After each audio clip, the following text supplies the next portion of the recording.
Bamboo Project Podcast starts in 3, 2. Welcome to the Bamboo Project Podcast. My name is Donovan Gray, the future $10 billion man. On the way to 10 billion, I decided I'm going to help create 1,000 millionaires, including myself. And not by being a guru or selling a course, but by doing the things I already love to do every day and documenting the journey to get there. I figure I'll make all the mistakes so you don't have to.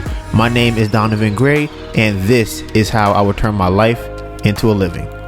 I'd like to start off by giving a shout out to all the people rocking with us and supporting the channel. We really appreciate you. We are currently streaming on all major streaming platforms such as Apple Podcasts, Spotify, Google Podcasts, Anchor. You name it, we on it. And if we not on it, we about to be on it. For everyone listening to this podcast and not watching it, you can find us on YouTube at The Bamboo Project. We have over 400 videos on our channel. You want to learn real estate? We got that. You want cooking tutorials inspired by Dr. Sabi? We got that. Travel and lifestyle vlogs? Got it. You want makeup and hair growth tutorials? Got it. Basketball? Got it. It's everything us. All the parts of the journey that do not make it to YouTube will be on our story. You can find me on Instagram at Donovan Gray, DONIVANGRAY, and my phenomenal, beautiful, amazing girlfriend, Anita Byrne, ANETABURN. The Bamboo Project is about turning your life into a living by making money off the things you already do every day. We made different playlists for all the things we are into, and you can find all of those links in the description box below. This may be your first time here, and if it is, welcome to the family. But for everyone else, this is chapter 2, page 92. All right. So this podcast has 4 different segments: the life update, episode playback, Donovan's questions, and the topic of the day. All video and audio timestamps will be in the description box below. Today's date is, what is today? December 21st, and it's currently 3:31 p.m. All right, so before we start off with life update, y'all know what comes first. All of those who have been here, y'all already know what's up. Those who are not here, this is a screen time update. So we know how much time we are spending on our cell phone. So I'm going to go through my phone. I'm going to see what I've been using the most this week, how much I spent on my phone, and then my fine ass girlfriend's going to go after me. All right. So last week, my average screen. I don't know what that is. I'm telling you, I think I got hit in the head playing basketball in the last couple years, and I just been fucked up ever since. All right, so the last week's average screen time for myself was 7 hours and 58 minutes. Okay, so the week before that it was 7 hours and 28 minutes, so it went up by about 30 minutes. Okay, my most used app is Instagram. That was 11 hours last week. Second is Mail, which is 8 hours and 33 minutes, which I think is kind of crazy. That's probably something talking to Jasper. And then third is Safari with 8 hours and 2 minutes. My highest day was Wednesday. It's always Wednesday, it seems like, which was for 9 hours and 54 minutes. My lowest day was Saturday, which was for 5 hours and 34 minutes. So, okay. My first used app after pickup last week was Mail, which was 182 times. And then my average for the whole week of how many times I picked up my phone every day was 107, which I think is pretty high. Last week it was 87, and this week was 107. That's probably because I've been talking to Jasper a lot, for sure. And it seems that they've had a lot more messages. All right, so Melissa, what is your screen time for last week? So my average screen time for last week, it just sounded so weird. See? Was 6 hours and 24 minutes. Wow, that's pretty good. Yeah, I know. I won this week. All right, for now. Down 5% from the week before. So my total screen time was 44 hours and 48 minutes. 7 hours and 14 was on Google Maps, which was my most used app. Second most used was Instagram for 7 hours. And then third is TikTok for 7 hours. And then I got this new game on my phone, and I was playing that for 3 hours. That's my top 4. My most pickups was Monday, 202. And my top 4 used after pickup is Gmail, messages, music, and YouTube. My average for pickups last week was 124. I feel like it's interesting that your messages went down in terms of what you do when you pick up your phone. Another number is called Yeah, answer that. Hello? Hi, I'm calling about the property on 148 Drive. Yes. If now is a bad time, I can call you back later. Now it's okay. I know this call seems really random. I work for a group of local investors and we are paying cash to buy houses in this area. I wanted to reach out to see if you would consider an offer on that property. See, can I call you back later? Can I call you back? Can you call me back later? Oh yeah, sure. No problem. Okay, thank you. Okay, thank you. When is the better time for you? Tomorrow at the same time. Okay, thank you. Thank you, bye. Bye for now. How was that? I like that Joshua says bye for now. Because it's just so funny. I think it was UPS. He used to get, I feel like he got annoyed that I would say bye. Because it's not bye, it's like see you later. Because bye is just say when you never gonna see somebody, so no more. But we're I too feel like prone for that. culturally, that's probably why he says bye for now. Oh, him? Yeah. Yeah, I think it's funny. I was definitely like, you shouldn't say that. Say what? Bye for now. Why? Because it's cultural. That's how he talks. Yeah, I hear you, but this is different culture. Same way like you would bow to somebody in Asia. You wouldn't do that here. So that's why I'm like, you got to know those differences. It's not. I feel like nobody's gonna be mad. It's not about being mad. It's about you will pick up on this subtle cues. You're like, okay, you're not from here. So bye for now to me reads as like a people that you call them probably not from here either. they live here. Right. That don't mean they're from here, especially not in Queens. Sure, he don't even live here. I'm saying that people that live here may resonate more with that send off. I've never heard nobody I know says that. I don't know anybody. I never heard a call. Somebody say bye for now. Yeah, right. I think that people would like. Yeah, like I said, for me, it's more so I'd rather him say, the line I have for him was it was a pleasure speaking to you. That's something I feel like, and I will call you back tomorrow. Hey, sure. And then you say, talk to you later. Transactionally, but sure. Why? How was that business transactionally? It was a pleasure speaking to you. It sounds like I just went to Chick-fil-A. And people enjoy that. They had the top customer service of all of the everywhere. Everybody loves Chick-fil-A service. So I think it's fake. So then why does everybody love going there for their service? People, why they rated top service? Because it's a facade. And it is not a business that he is in. I choose the red pill. He's in a business, Melissa. I don't even know what that means. He's in a business. So, all right. So, all right, guys. I'm not sure what I titled the video, but it's probably going to be around this because there is an update to the registration suspension. Last week, I said in the video what I think the issue was as to why they were going to try and suspend our registration. And this is what we've learned over the last year or so, right? As y'all know, we've definitely been just moving really fast forward. We've been trying to get Airbnbs. We were trying to wholesale, still trying to wholesale. Melissa is selling candles. We bought a house. We're trying to renovate that. We're dealing with lenders for the house. We were dealing with lenders for this. Somewhat investing into the stock market and then learning throughout, and then all the day-to-day things that come up with everything. And then also I forgot we bought the car for Turo. So I know I'm forgetting some other stuff. Melissa being a production assistant, Real estate license. I forgot that too. So Melissa got her appraisal license. I'm pretty sure I have it now, my real estate license. So, and I'm forgetting stuff. I just know I'm forgetting something. So this is what we've been doing over the last year. As well as trying to build business credit. That's kind of how we started off this year. And I don't even know if we did that. I might have to update you guys on that too, because that's a whole nother thing. So the reason I bring all of this up is because we've been moving very quickly and we're moving fast and not really looking behind us. So we're trying to get everything in order as quickly as we can. And sometimes things fall through the crack. One of the things that seems to fall through the crack is our address. Okay. This has become very important when it comes to building business credit.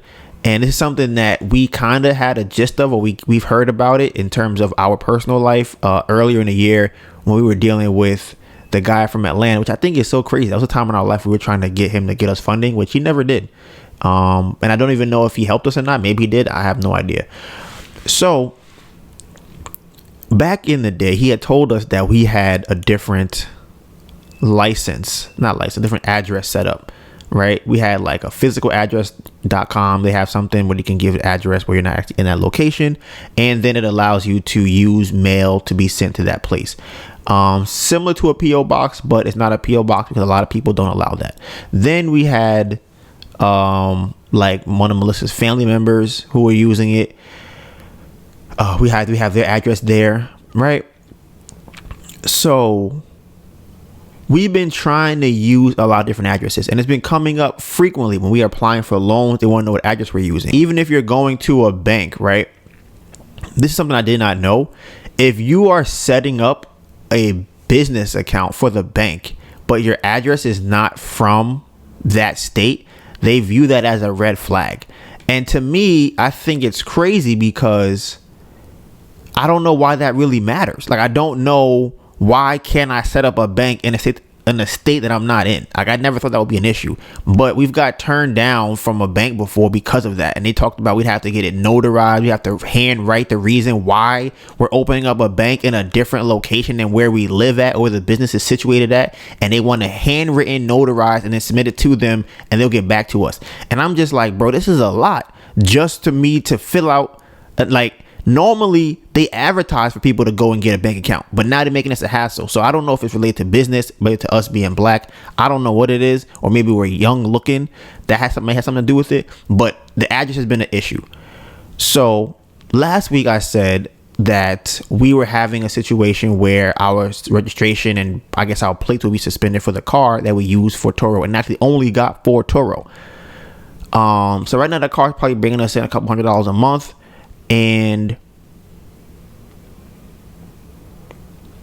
that was the plan for the car, right? So it's making a couple of dollars, a couple $100 for us a month, and it's okay. And we can use it for other things unrelated to Turo, which is great. So I'm gonna just go over last week if y'all didn't hear what happened. I got a letter in the mail from, I guess, New York DMV or the Department of Motor Vehicles, whatever, I want to call it over here. They were saying that on Saturday, which would have been last Saturday, our registration and insurance and license plates would be suspended. And I'm like, what? Like, what is going on? They were saying that we have not had insurance this whole entire time. We were using somebody called ABI for insurance, which I believe is called American Business Insurance. I believe that's what it's called. It stands for. And they insure cars that are used under Turo, right? The only downside to that technically is they don't really want you driving the car. It's supposed to kind of sit in a lot and they'll insure you. We were paying like $70 a month for insurance. Like, it was crazy. So I still don't really know how this happened, but on the paper that we submitted to them, right? The paper says our actual address, like the full address, the state, it has the zip code, the city, and the address and the apartment number, right? There's a second part of the address that says state, right? Now, mind you, like I said, the first line already has the state in it. The second line says Georgia. So I don't know if somebody behind the scenes did that so it can get approved. However, when we tried to figure out what was going on, the lady told me, okay, don't worry about it. I'm going to call the company, because what I also found out is this. ABI doesn't actually have insurance. They just align you with insurance. They're like a third party insurance locator, right? Or a conduit. So I'm like, okay, I didn't know that until now, but whatever. So the actual insurance company contacted me through ABI and said, where was the suspension at? Or if it's in Georgia, it should be fine, because that's where we submitted the documents to. And they asked me, well, if it's Georgia, New York, and I said it's in New York, and they were like, oh, okay, well, yeah, we don't actually give anybody insurance in New York. That's not what we do. For this kind of insurance, you can't get that there. So I'm like, that's kind of crazy, because I wasn't expecting to hear that. So then I figure, you know what? Maybe ABI knows somebody else because they're a third party. Maybe they can get someone to find insurance for us. Like they can find somebody that has insurance for us. So I'm talking to the lady and she's like, oh yeah, nobody's gonna insure the car in New York. And I'm like, bro, what? Like what? Mind you, we had this car for like 3 months now, driving around with some form of what we thought was insurance. And now not only were we driving the car with a form of insurance that I guess is not applicable here, we were paying $70 a month. We were saving crazy money as far as spending on the car itself in terms of overhead and expenses. So I'm like, okay, what happens now? So the lady tells me, okay, so what you can do is you can call Georgia and then have your license registered or your plate registered in Georgia. So I'm like, okay, that seems fine or easy enough or whatever. We were moving there. We have the physical address there. So I'm like, okay, cool. It'll be fine. So here's where the life of the Bamboo Project kicks in. For those who are new, y'all don't really know what that means. Everybody else who's been here for a while, y'all know what that means. That means some bullshit about to happen. Some ridiculous shit that don't need to happen about to come up, right? So, step one of the life of the Bamboo Project, insurance. So, and it'd be the small things. I feel like it'd be some big things too, but I feel like it'd be the small ones that kill me the most. It'd be the ones that you'd be like, you know what? I'm gonna go outside and go to the store. You go outside to go to the store, the elevator don't work. Then, bruh, right? You go outside to go to the store, elevator don't work. You're like, all right, cool. Go to the stairs. You find out there's a fire in the building, so now they blocked up the stairs, right? Now you gotta wait 2 hours. Like, okay, that's not really that bad. You go downstairs to your car has a flat, and you like, bro, what the fuck? So then you have a spare. You go and you put the spare on the car, and there's a flat in the spare. Now this is the Bamboo Project life. This is things that could happen to us. I don't think anybody would be surprised if I told them that story. So here we go. I call the Georgia DMV, right? This is they're called the Department of Driver Services. So it's called DDS, I believe, down there, right? So I'm like, okay, that's interesting or whatever. I wonder if every place has a different name for it. I didn't really know that. I thought everything was just a DMV of each location, but learn something new every day. But it operates the same as the DMV in New York, which is the Department of Motor Vehicles. I call them maybe about, 12:30 on a Thursday, right? Nothing crazy going on. I'm waiting for somebody to answer the phone. A couple minutes go by, no answer.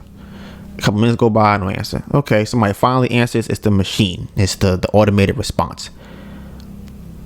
Nobody, mind you, the car, so actually this is Friday. So the car's getting suspended the next day, right? I call them. They're like, yeah, we are in a meeting, right? So now I don't even know what that means. Like, how do you call the government services and they say we're in a meeting? So I don't even know what that means. I have no idea. And they're like, you have to call back another day. How do you have a situation where you're having a meeting for the whole entire department and y'all don't have nobody to answer the phone to at least say call back later, or can I, honestly, I don't even think there should be a situation where I can't call y'all. I'd rather be put on hold for 45 minutes to an hour before y'all tell me I can't call y'all today. And it's not even a holiday. It's just a Friday. Nothing crazy is happening. So I'm like, okay, but this is of urgence because with the license and registration can get suspended the next day. So I'm like, okay, fine. Obviously, there's the CIA and SWAT. I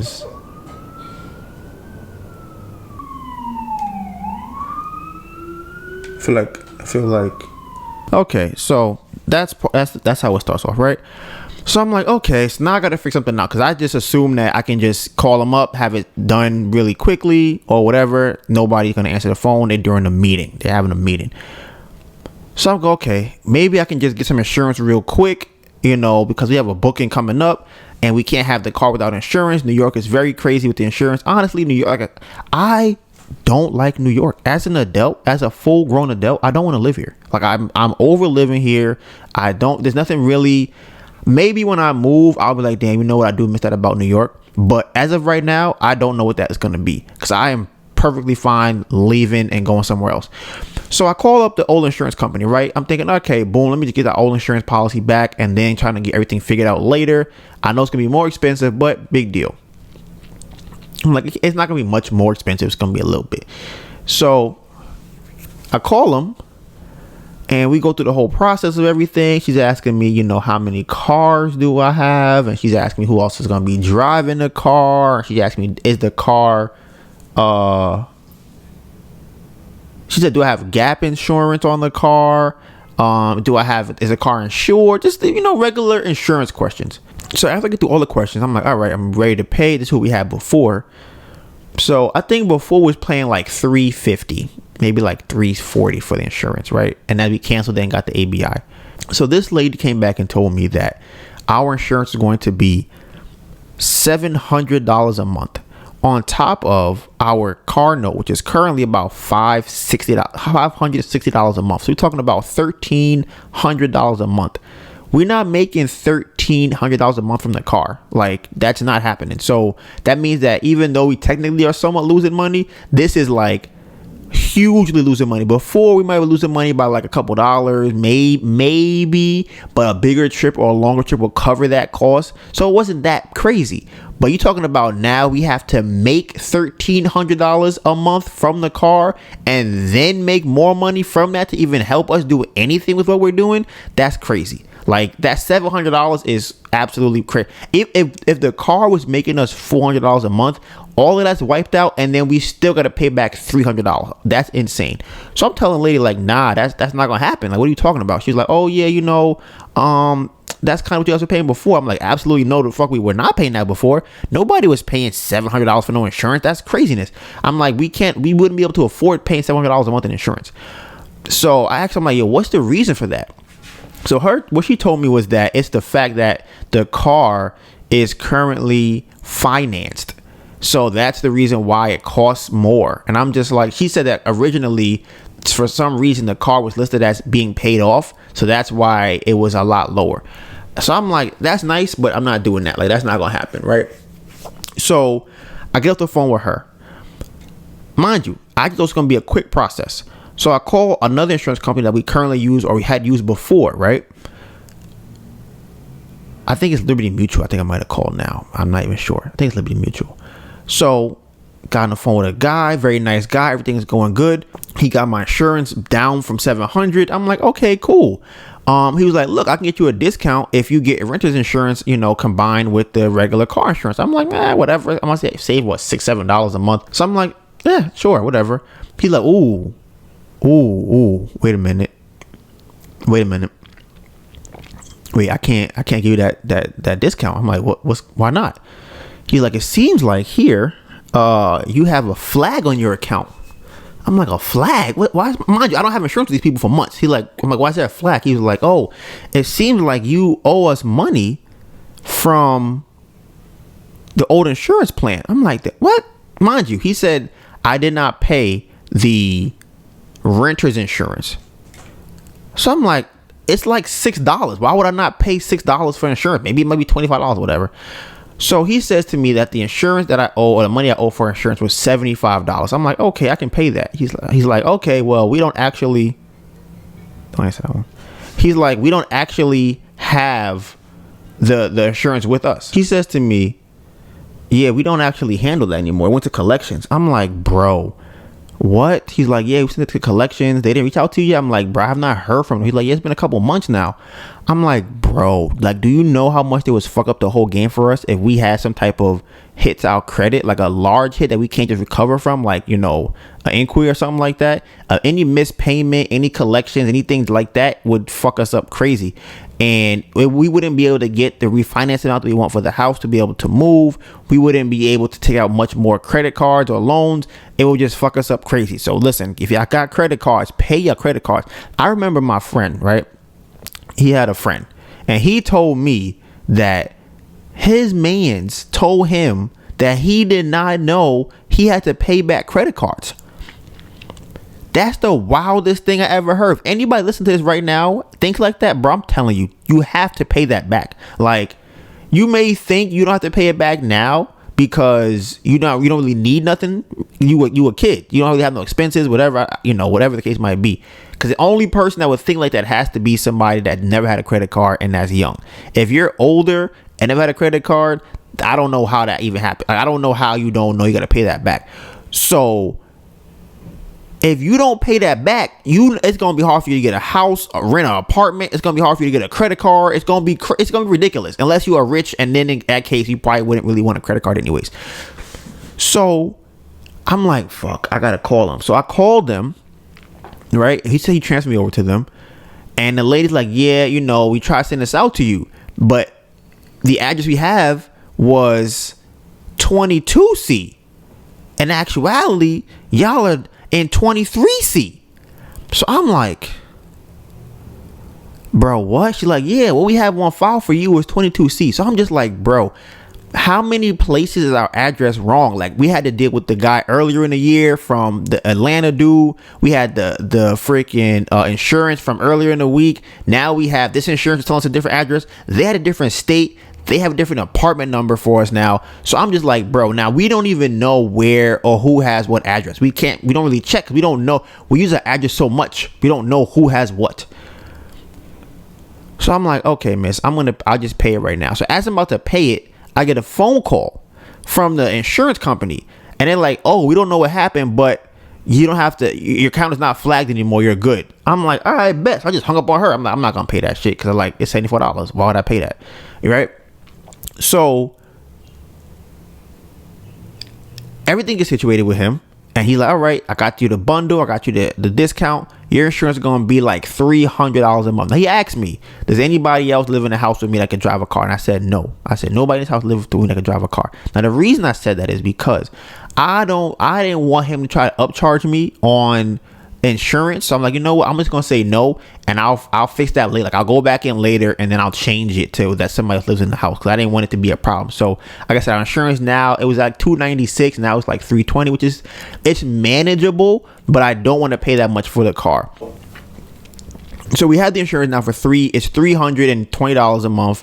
So like I said, I want to get it changed to Georgia, and I called them, and it seemed like I could do it, but we might have to thug it out for a month or two. But that $320 is a head cracker. Like, that's crazy. Like, that plus the other one, we was paying $60-$70, and we went up almost 5x that amount. So it's like, okay, where are we gonna go from here? And we got another one-day booking, which I had to finesse our way out of, because we lose money on every one-day booking I just saw recently. And it was all cool and dandy when you're trying to build up the listing. But also, the other problem with this when doing Turo is I don't even really mind one-day bookings. My issue with one-day bookings is the last minute one-day bookings. So not only am I running around like a chicken with my head cut off, I'm gonna lose money. Like, I'm running around last minute. I can't get no sleep. I gotta wake up early. I can't go to bed because they get in a car at 11 p.m. All these crazy things to lose $30. Like, I'm paying you to stress me out for the whole day. For what? I'm like, bro, like I said, if I had some time, because every time we get a one-day booking, it'd be like, okay, it's 10. What time is it right now? Right now it's 4:03. We get a one-day booking for 8 o'clock tonight.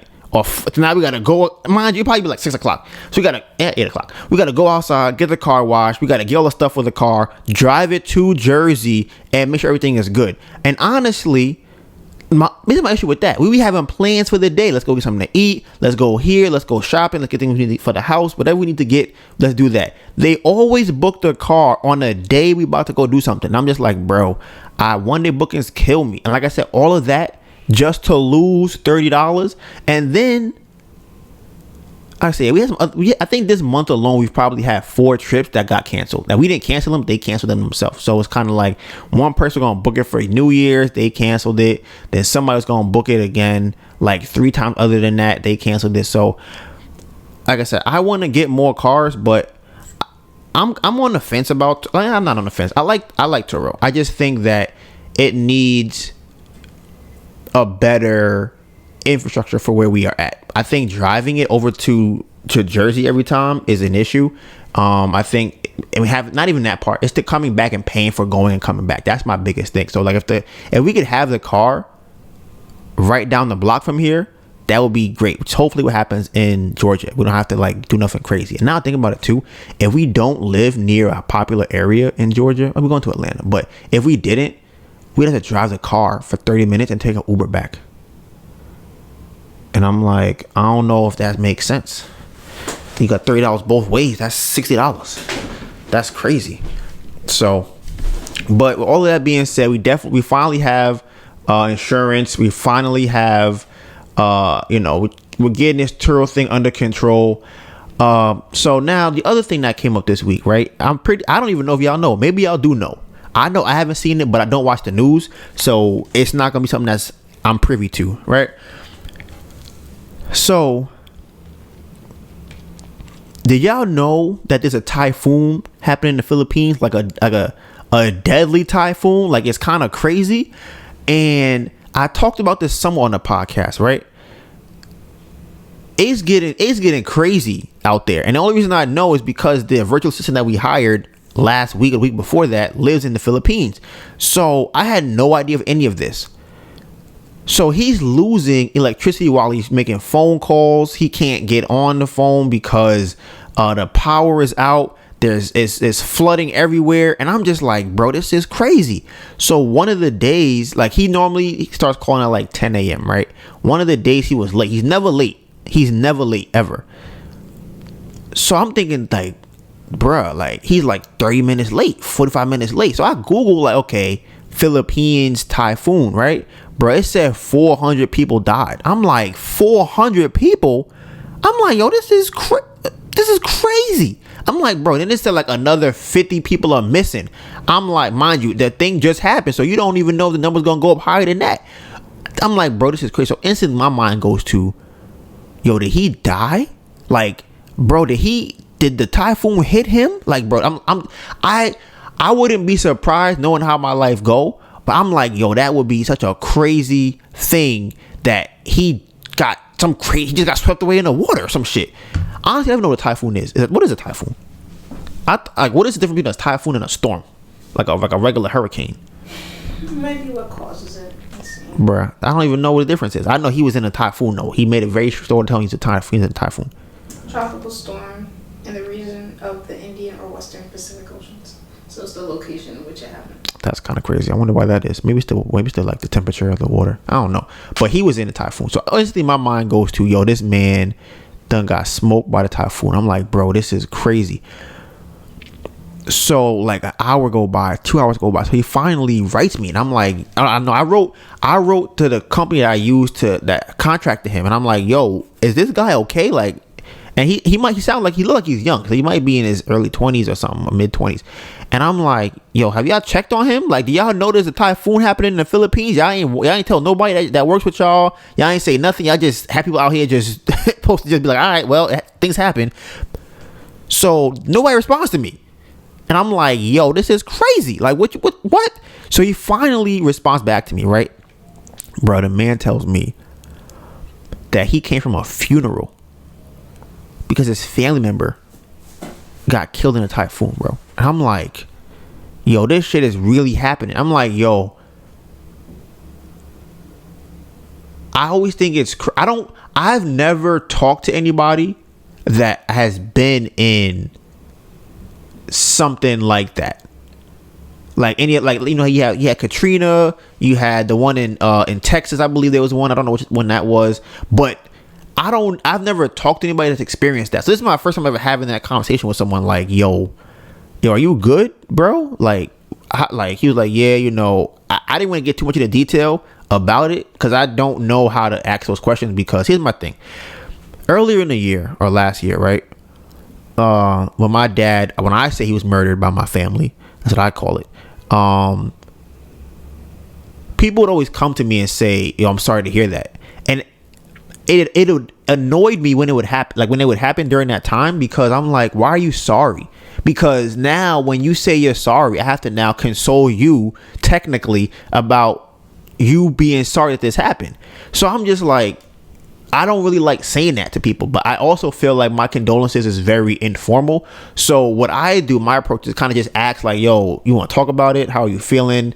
I don't really also like to say, if you need anything, reach out to me, because at the end of the day, I also don't want to make empty gestures. Like, I'm not about to pay him money I don't have, and I'm over here. I can't really do much. So that's why, I'm just kind of say, hey, I can talk. I know I can do that. I can give you some time to talk if you want to do that. Or I just leave you alone if you want to work. Some people like to work to kind of get over those things. So he kind of just wanted to get back into working. So I was like, all right, bet we could do that. That's going a lot better as far as the cold calling thing. That's what he was doing. Here is the issue with the damn cold calling, right? They flagged my number. My phone number now comes up as scam likely. I did not know how many calls you have to make before that happens. I was told by the company we use, Phone Burner, that, maybe like 100 calls or so in a day can get you flagged as scam likely. Bro, I'm talking about we was doing maybe like 500, 600 calls from the same number in one day, every day for the week. So if 100 in a day can get you flagged, we doing 400 or 500 for the week, bro. I had no idea. So all I noticed was that we kept getting a lot of people not answering the phone. I'm like, bro, I'm spending money for you to call. I'm spending money to get these lists. I'm spending money to skip trace the list, and ain't nobody answering the phone. This can't happen. This absolutely cannot happen. So I'm like, okay, let me test it out. I'm gonna call Melissa from the phone, and that's how I figured out it was coming up as scam likely. So honestly, I don't even know if I call somebody else what it'll come up as, because anybody I call, they have my contact probably saved, so it won't come up as that. But if I use the software to call somebody, it comes up as scam likely. So people who are cold calling or wholesaling, what I was told was you have to register the number that you're using into the phone company providers or service providers, and that should work. I haven't done it yet. I'm probably gonna do it today or tomorrow to see if I can get my number unflagged. Two more things on life update. We have the Philadelphia update as far as the house goes, right? So people who y'all know about the house we're flipping or holding or doing something, we're trying to get the house fixed up, right? So we ran into a little issue with that because there's a delay with windows, right? Of course there is now. So because of that delay, the contractor will not put in the machinery into the building. So because he's not doing it, I cannot get the draw from the lender, which is the money from the lenders, to continue the project. So we have to wait until the windows come in because he feels like it'd be a security issue to have that expensive stuff in there without actually having windows to secure the place. We were kind of working under a timeline of, okay, once the work gets done, then we just have the inspector come out from the lender and they'll pay you or pay me and I can pay you. But now the issue is this. I already had somebody go out thinking the work was done. So they gave us money for that. They only gave us 50%. I thought the whole thing was done, but it wasn't. But we had these crazy loans out that charge us every single day. And honestly, we're probably paying if you're doing $800 a week, we're doing $1,600 or so a week. So that's 32. It's about $5,000 a month, something like that. It's probably close to what we're paying on those crazy ass loans that they gave us, right? So I don't really have the time. I don't really have the space or the wiggle room to be messing up like that, because if they send me that money, the lender, and then they charge us every day, that money gets eaten up immediately. So now I asked him, like, okay, so what's next? He was like, okay, boom. I got the mechanic stuff is in the house, or it's in the warehouse, wherever he's at, keeps it. And then he says he's gonna try and have an inspector come out, because once he has the inspector come out, they can probably do, which is what I've been waiting for this whole time, they can do insulation and they can do drywall. Like, it'll finally look like a house by the next time we go there. It'll finally have walls up in the house. Like, I'm super excited to see that. Like, it's gonna be walls in the house. Like, that shit's crazy to me. But I'm like, okay, bet. I'm thinking it's gonna be a couple dollars. Like, I send to him to get that done. So I'm like, yo, bro, how much you need to get that part done? Because I'm like, maybe I could finesse some money in my account to send to him to get that part situated. But this man told me $20,000. I'm like, bro, I can't send you 20 and then have money to pay every day on this. So now I'm in this limbo where I'm like, and we would have had more money if the windows weren't late and delayed, because he could have had the mechanics put in. I could have got the money for the windows and everything would have been straightened out. That's not happening. So now I have to figure out how can I send him enough money to get this stuff done, and can I kind of send him less? And what I need to do also is check how much money he was paid this whole entire time. So that's kind of where we at with the update. So I mean, I still think the house should be done within 6 weeks to maybe 8 weeks, and then hopefully next step we'll see what comes up after that. Last thing on life update, Melissa has joined a craft fair. Okay, y'all know my woman is selling candles that she makes herself, hand poured beeswax candles. The link is in the description, and y'all gonna see the video. You gonna make a YouTube video about going to the craft fair? Probably. So we'll put a video about that, about the craft fair when she goes. That's gonna be on January 8th and January 9th. So we are doing everything we can to get a little couple dollars to make us to the finish line. All we gotta do is get to the finish line of the house. The house is what we need to do. After that, boom, we all good. We good to go from there. Anything you want to talk about with the candles, the craft fair?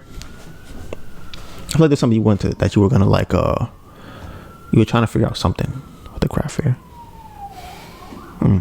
Well, yeah. So that's gonna keep it updated. What happens with that? Is how much is it? Is what? The craft fair. For me to do it? How much I paid to do it? $280. Okay. Okay. So $280 for 2 days. So $140 each, technically. Okay. All right. So you can scroll down.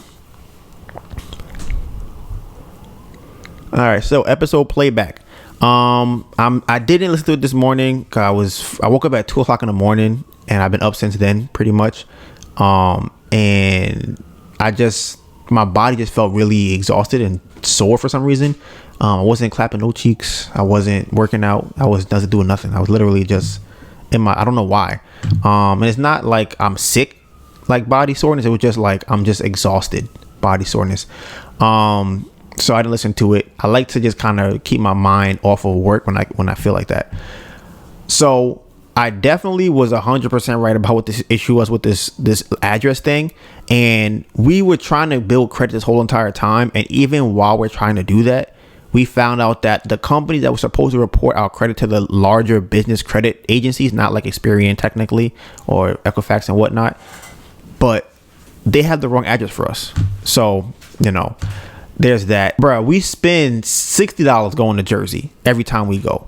So I spend $15 to go. Melissa spends $15 to go. That's $30. Then we spend another $30 coming back when we got to come back from the car. So that means every trip is $60 that we spend to get to Jersey. And we only making like $63. That's not including gas, tolls, and anything we put in the car. So we're honestly losing like $30-$40 every time we go to Jersey, like every single time. It's crazy. Only on 1 day booking, so that's wild. And as far as cereal, I think I talked about this somewhere in the last podcast about the effects of cereal, but it's a documentary on, I think, the what is it called, the History Channel, how cereal used to be given to the mentally ill or the emotionally ill.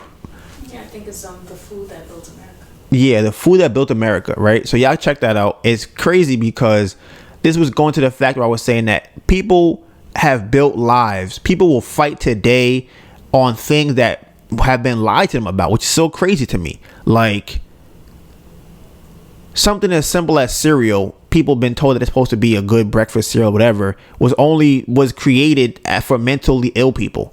And they were told that it's supposed to make them healthy, which it didn't.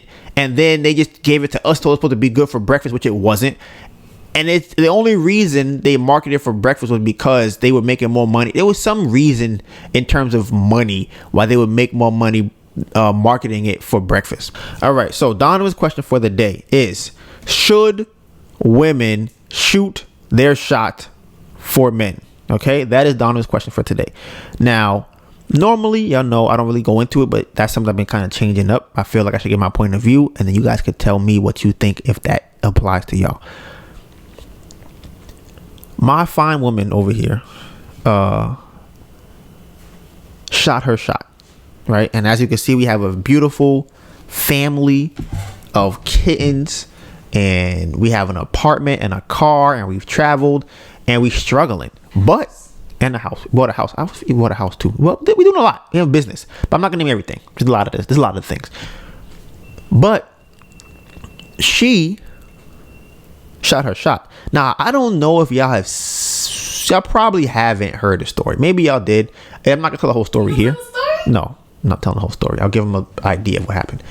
So pretty much, I went into Starbucks. I was working Postmates at the time, right? And as I was working Postmates, I was on the phone with a girl I was talking to that was not my woman, who is my woman now. And I was talking to the person at the register, and then Melissa seen me and told me I have a nice beard. I'm not going to specifics too much. And then I was like, oh, thank you. I appreciate that. And, I gave her put up my voice, gave her a little dap. And then I got the food I ordered for Postmates, and I was leaving. So as I was leaving, she put her number in the bag that I had for Postmates, right? So the reason that I bring this question up is because I believe women do not... I don't even know if I say that, because here's the thing. We've had a similar convo about this, but it was about a particular type of women. And I think we even called some on the phone.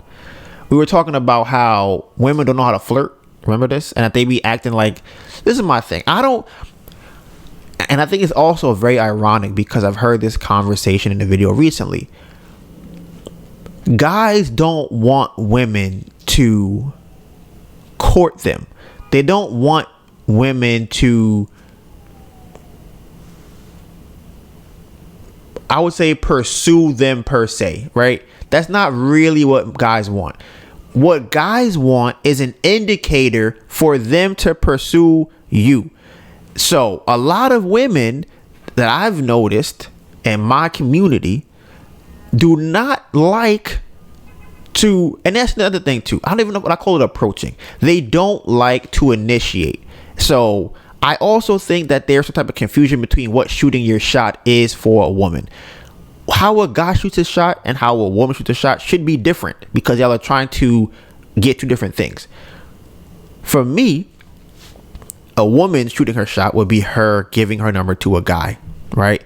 Or her complimenting him, saying, oh, you look cute, or whatever the case might be, whatever she wants to say to him, right? Or you have some nice shoulders, or your back is very strong. Do you work out? I like the way you dress, right?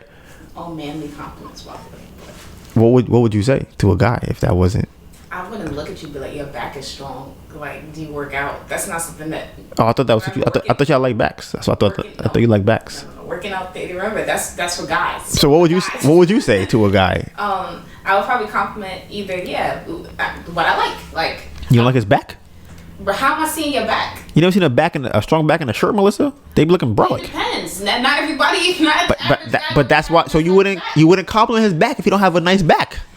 Sure. I guess I don't know. I can't see myself walking up to a young man on the street, like, yo, you got a nice back. Like, how you did? See, and that's why girls don't get guys, because that's the reason. Because that would probably be, he would be like, word. What you mean by, like, what part? Like the upper part? You'd be like, yeah, right there. I don't know. I don't. A lot of work into that. You would say, I don't know what that's called. The part right in the middle and the top. That's the traps. That's the traps. That's how a girl should run a game. You have to allow the guy to lead you. This is what is a common theme over the last couple of weeks. We have to figure out, as men and women, that guys are supposed to lead 100% of the time. As a woman, that is how you should approach it. Do not date no guy if you do not let him lead 100% of the time. It's only going to cause issues. It's no 50-50, no 70-30, no 80-20, and no 90-10. As the woman, if you get with a guy, in your mind, it should be 100-0. And then the guy that you're with, good guys are going to go, you know what, babe? Listen, I want to get your opinion on this. Let me ask you about this question. I want your input on this thing, right? That's what they're going to do. And when they do that, that's when it goes to 90-10, 80-20, whatever. But you do not get to feel like you're entitled to a 10 or 20%, because that entitlement is what causes issues in the relationship. So I personally think that comes in line with how girls shoot their shot. You should be shooting your shot as, hey, I am giving you my number, and here's how you go. So earlier, Melissa and I had this conversation about what I think, how I would tell a woman to approach a guy. What would I give her advice and say? Because I was trying to figure out what not to say, right? What I've learned from our earlier conversation is this. Do not ask him, do you have a girlfriend? Do not ask that question, right? Before our prior conversation, I wouldn't have even thought to say that, right? But when Melissa said it to me, instantly my brain was like, my eyes started squinting up, and I'm thinking like, what you mean? Like, that's what I would respond. I'm like, what? Like, maybe, why? Yeah, why? That's my first, yeah, why? Or no, why? Right? So this goes in line with this new negotiating education I've been learning. It's called empathy, tactical empathy is what it's called, right? It's a form of being able to talk to people and empathize with them. He said that you do not want to ask people yes-oriented questions because most people that say yes reluctantly to things. So if you ask the guy, do you have a girlfriend? That's your first thing you say. He may think that you want to be his girlfriend, which you may not be ready for. He may think you're trying to set him up because maybe he don't even know you. Maybe you his girlfriend's friend and you asking him, oh, you got a girlfriend? He's like, why you want to know? Like, he might be talking to somebody else and maybe she sent a whole bunch of things go through his head. So that should not be something that you say as a girl to a guy. I feel like I had a question that I think I said. Do you remember what the question was? It was no oriented. You said not to ask that. Yeah, but I had another question that was no oriented. Like, I think the question was, do you have a girlfriend? Because you said even if they but that's yes oriented. There was a one that was like what you would say to get him to say no. It would be that. Because in that situation, he doesn't have a girlfriend. He would say, no, I don't have a girlfriend. If he doesn't have her. No. But that's isn't that was the no oriented? No. We don't want them to say that. We don't want them asking, do they have a girlfriend? Yeah. We don't want that. That's a yes oriented question. You were saying that not to ask him a question like that at all. Yes, don't ask that. Yeah, exactly. But there's another question I have brought up that I said that will be better for them to ask. You said just a compliment. Okay. So here's what I would suggest, right? Give a compliment, right? And honestly, to be completely honest with you, here's what y'all should do. Give a compliment that a guy would use to compliment another guy. I think something like that. I don't think so. You don't think so? I don't know about that. What would you say? Why you say that? First of all, I'm not a guy. So you would have to tell me what that would be. Yeah. Okay. Think about how you would feel. Because I don't know what girls be thinking. Because I feel like y'all don't even be. You know what it is? Whatever you like about him, compliment that thing. Whatever that thing is you see, every girl's gonna be different. Maybe one girl likes a guy's watch. Only say that if you know the kind of watch or something. Don't be, because you're gonna look kind of weird. Like, oh, I like your watch. Like that shit. Honestly, don't. Honestly, say whatever you find attractive about that guy. His voice, his height, his smile, his shoulders, his beard, anything. Right? Just say that. And then let the conversation go from there. One other option too, always, oh, that's what it was. I think it was this. Asking for help. Oh, yeah, it was that. That is the best way to flirt with a guy. Nothing else. Listen, that is the best way. Because you don't want to be too thirsty and throw your pussy at him. It's not always going to work. But if you give a guy a compliment and then ask for help, oh my goodness. Oh my, what? He gets to actually be a man for you. You go, hey, I can't reach this thing on the top shelf. Or you might say, hey, you have really nice voice or whatever. He goes, oh, thank you. And then then you ask him, hey, I'm trying to get this thing on the shelf. Can you help me with that? He'd be like, sure, I got you. And he'll get it for you, pass it to you. And then you kind of go from there. What? Yeah, I also said to just give them your number. Right. So I also think giving him your number is that's the furthest you should go. It's just write your number down and give it to him. Those three things, okay? That is women's game. You don't have to do nothing else. If all of those three things don't work, he either don't like you, don't want you, or has a girl, which is all the same with three things, okay? Somewhat. When you say have a girl, you mean like he don't want you. He had a girl, he don't want you. That's what I mean. He don't want you. And if he had a girl, you shouldn't want him. It's only gonna cause problems. So 3 things: you compliment, ask for advice or help, let him do something for you because he wants to as a guy, and then if all else fails, write your number down and give it to him. That is all. You will get the vibe from the first 2 if the last one is up for grabs for you. Because some guys might just be like, you know what, I'm trying to help you out or whatever. Or again, they might have a girlfriend, so they're not trying to be too whatever, right? But if you feel the vibe is right, just swing him your number, and that's it. Guys, if a girl, I can't even imagine how a dude would miss all those signs. Like, because girls say, oh, I always give signs. No, you don't. Y'all blink 2 times and roll your shoulders and think he's supposed to know. That is a sign. It's not a sign. No, that is not a sign. So I think that's it. But anyways, the question was, should a woman shoot her shot with a guy? I say yes, he should. She should. And the reason I say that is because the way that she shoots her shot is different than what we see as guys shooting their shot. A guy shooting a shot is him being bravado, walking up to you in front of everybody, complimenting you, pulling to the side, talking to you. I don't think as a woman you should do that. That's what I did. I pulled up on you. But you didn't. I pulled you to the side. You didn't pull up on me. I mean, if you want to call it that, but I don't know if I'll call it that. That's what you should do. Is you should, as a guy, you have to show your quote dominance in a situation. Girls will like that. Bring back toxic masculinity. So that's what you'll do, right? As a girl, you have to show him that you as a woman can be led. You have to show him that you know how to follow. That's all. That's it.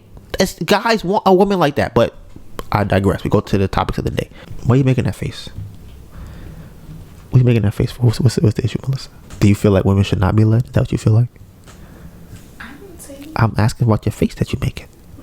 I think the happiest that I've been in our relationship has been with you leading and me following. I can say that. Okay. I just don't know if everybody's. Listen, actually, I want to bring something up too. This is a sidebar of a convo we had recently with a friend of ours. Y'all can tell me what y'all think. This story sounds crazy to me. I'm gonna give y'all the run by real quick. Okay.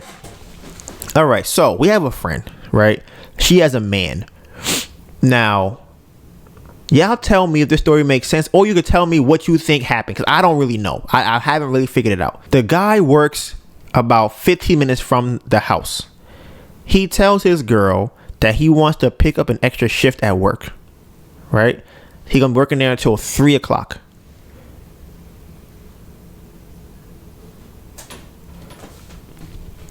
So she feels like something funny is going on. So she says, hey, babe, I know you're hungry. I'll bring you some food. He's like, nah, I'm good. Don't bring me no food. Okay. So now the shift ends at like 3 o'clock, right? So at 2 o'clock in the morning, they have a pet. Okay. And he comes in the house and they pet starts making some noise, right? And I don't think it's making a lot of noise, just making noise, let you know somebody's in the house, right? So he decides to walk. They have 2 ways of getting into the bathroom. He walks around the bedroom to get into the bathroom, washes his hands in the bathroom, right?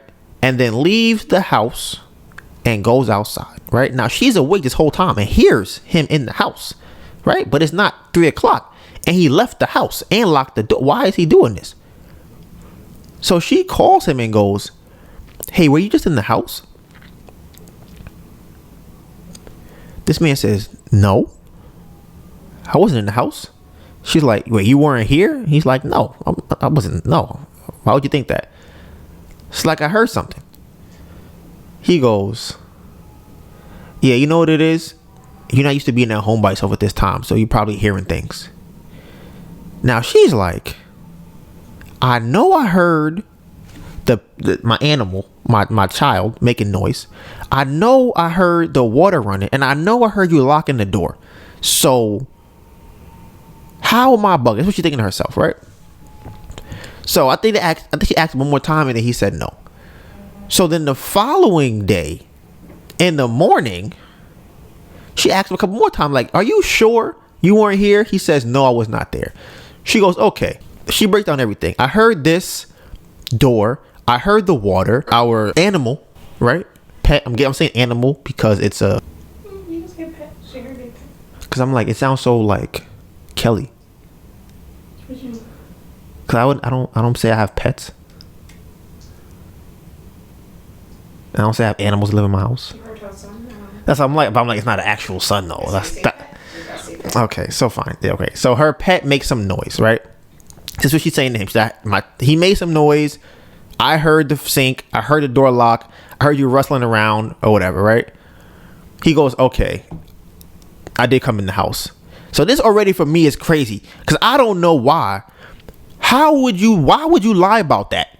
That's not something I understand for me as a guy who understands, I believe guys.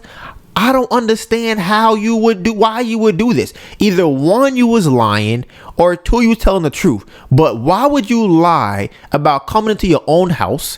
And then why would you then tell the truth? Like, if you're gonna lie about that, just keep the lie going. It don't even make sense to tell somebody that's just dumb at that point. Like that, it's so obvious that you were there. Just don't lie about that. That's just dumb to me. Especially if you weren't doing nothing wrong.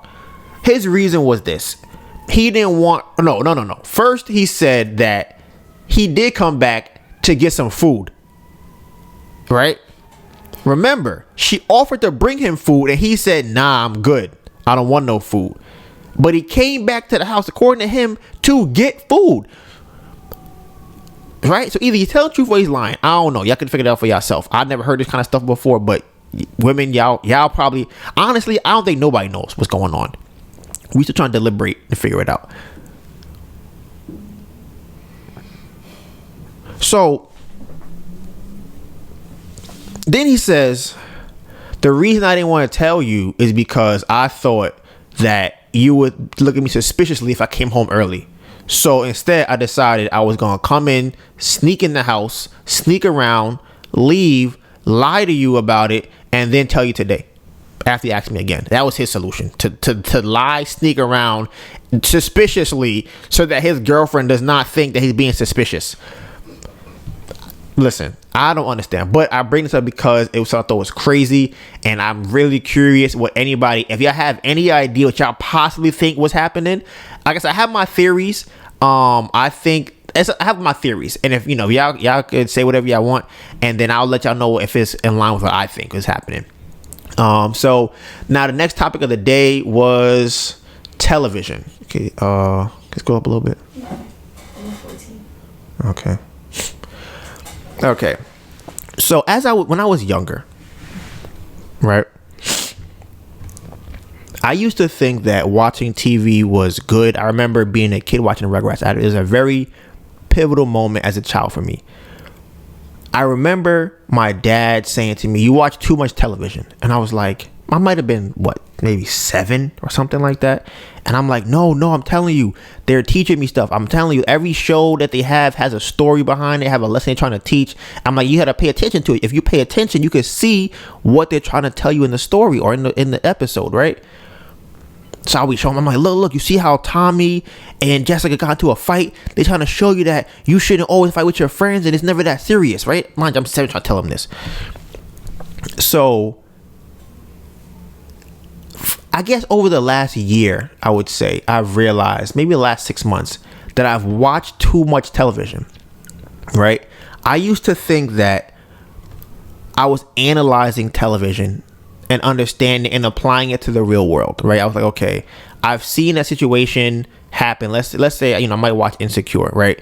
I may say, okay, I've seen girls do that in real life. So how are they applying it in the show to real life? Now, one of the things I used to do when I was younger was this.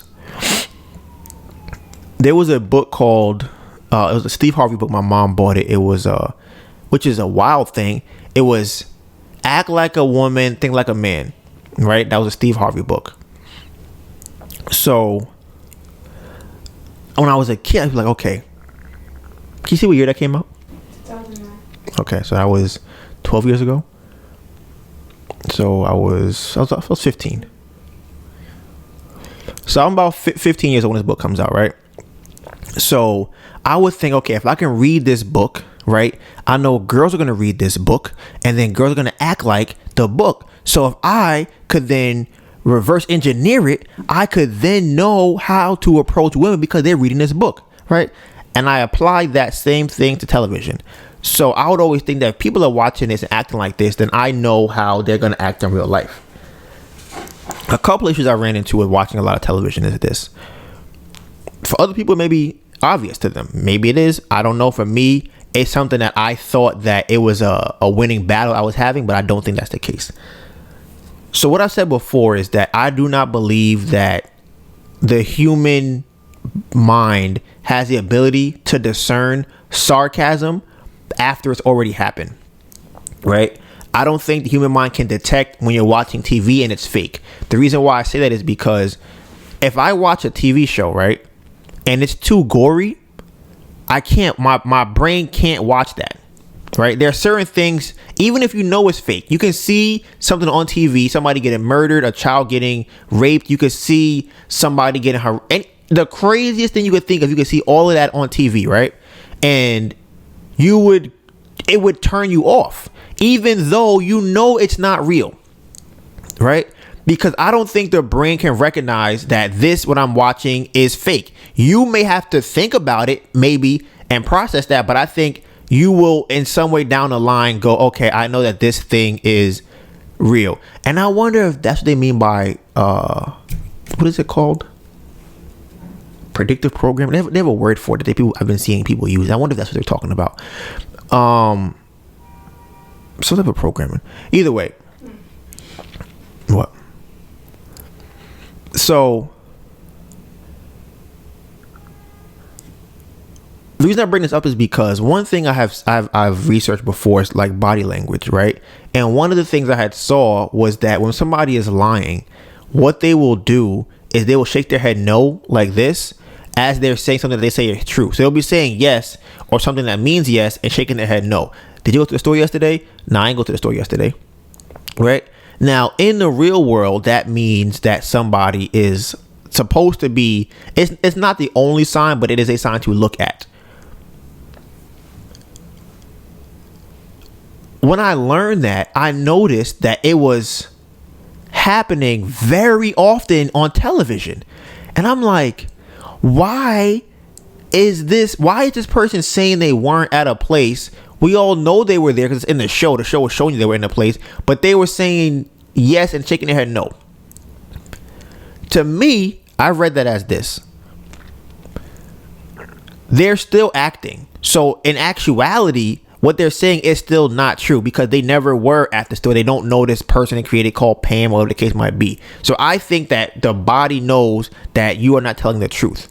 I think that people will watch TV and pick up certain cues from TV when it's not real, and they won't know that they picked up those cues because their brain did not process they were watching a fake television show. So in 3 or 4 years from now, 3 or 4 months from now, you may have watched something on TV and then imitate that real thing in real life. You might be able to say that certain shows or certain movies did have some type of impact on your life and how they affected you and how you approach different things in the world, right? But even if you think about any anime show, or you think about a cartoon, or you think about that the newest show that came out, let's say it's Lord of the Rings or whatever, they may have a story of overcoming some type of big tribulation, right? But there's no way for us as people to know what that is really like for that person to overcome. All we can do is see what they show us on TV and try and interpret that through our own lens. But it's going to always be false because what we're seeing is not the full picture.